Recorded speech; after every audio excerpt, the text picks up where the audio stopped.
So welcome on this lovely Tuesday. You're tuned to Galaxy Radio. My name is Tanya Smith, and yes, we are going over to Dr. Ayesha Mughees, who will be updating us on the current situation between Pakistan and India. Over to you, Ayesha.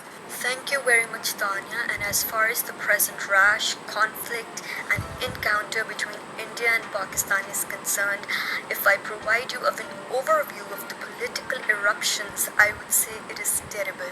There has been a lot of chaos and rage from both sides during the past 1 week. Both countries appear vigorous, confident, not giving up hope, and flinching loyalty.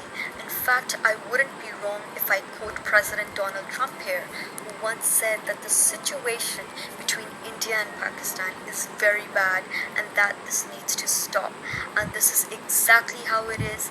And if I introduce you to the history of India and Pakistan's relationship since independence, although it gives an overall bad impression and throws light on the present mutual antipathy existing between both the countries, yet still there have been times when we saw deep interactions between both India and Pakistan, with their prime ministers shaking hands with each other, and yet other times when we have been seeing them plan war against each other and rejecting strong political centers. So I'd rather say it's an apocryphal story as for its veracity, with ups and downs in the relationship between both the countries.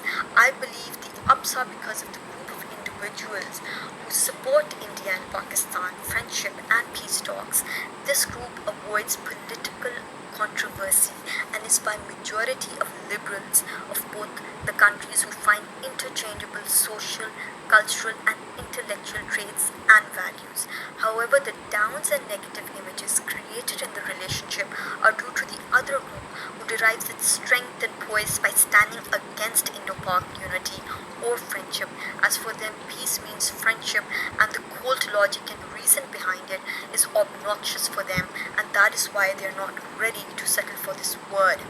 This group and its incapacity to see how others see them is dominated by extremist religious individuals who believe peace talks or friendship between both countries should not be made possible due to religious reasons and differences. This group is crazed by their confused faith and creating an image of an aggressive and threatening country. And the results too of these drastic changes are far-reaching. However, I believe some patriots too are seen as extremists in terms of Indo-Pak relations and are still living in the past and not ready to start a new chapter. This group has a false sense of self-sufficiency and yet are trying to inflate their number.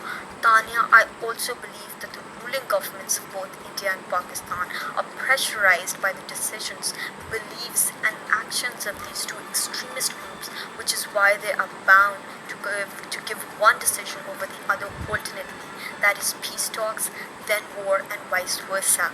Now, this is just not a figment of imagination, but you can spot these two groups on social media, TV screens being more loud in the picture. And I think to calm them down and soften the image of peace in the eyes of the anti-Indo-Pak peace community, it is important to acknowledge them that you might not need friendship, but you do need peace. I mean, both countries are nuclear powers, and the ferocity of war cannot be matched to the loss and brevity of billions of innocent lives from both countries and Kashmir. As for Kashmir, it is a disputed territory with hindering growth and a time of crisis, just another reason why India and Pakistan are not on the same page, and has its deleterious effects and some serious reservations about some of the components of the package. However, even if you drag Kashmir out of the whole scenario, we would be exposing vast gaps, suggesting there is still tension and a wall of incomprehension between both the countries, possibly because it's an unending war going on for many years since independence and before, or say since Pakistan's ability to emerge as an independent power. For now, I believe it's important to take up Donald Trump's advice of letting him act as a moderator in terms of resolving the Kashmir issue. America is now the dominant and universal expression of humanity and can see the connection between cause and effect now, and it's almost high time for the agitated extremist groups controlling this relationship to stop giving out an erroneous message to the world, and they need to realize that the Kashmir issue cannot be resolved through argument, and that it is essential to dissolve the racial and social stereotype and accept how closely interconnected our lives are, and to look after the less privileged, and eventually to also settle for peace, even if it takes to eliminate the word friendship from its meaning, thereby confirming eclecticism and universalism. Dr. Ayesha Mughees, Galaxy Radio.